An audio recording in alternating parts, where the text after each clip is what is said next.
Kailangan buo ang loob natin dito kasi marami pang trabaho nakaantay sa atin. And I also take this opportunity to remind you to exercise your right to suffrage as you chart your political future in the forthcoming first BARM elections in May 2025. This is the fulfillment of your democratic right to realize and achieve meaningful autonomy as is enshrined in the CAB.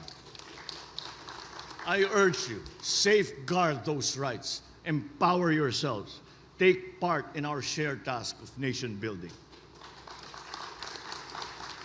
Hindi lamang ako umaasa na malinis at mapayapa ang halalang ito, pero higit sa lahat, ang bawat kandidato ay tangan ang prinsipyo ng bangsamoro muna, ang bangsamoro muna bago sarili.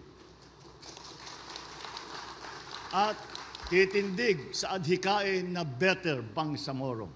As your president, I reassure that you will have an honest, orderly, and credible conduct of the electoral process. Let this also serve as a warning to those who may plan to threaten and derail this upcoming election. Huwag nyo nang isipin yan dahil ang kakalabanin na ninyo ay ang pamahalaan.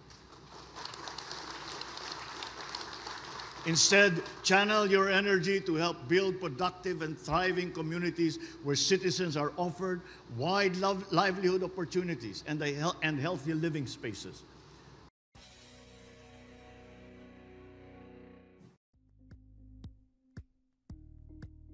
Thank you for watching Politico TV. Please like and subscribe to our channel for more videos.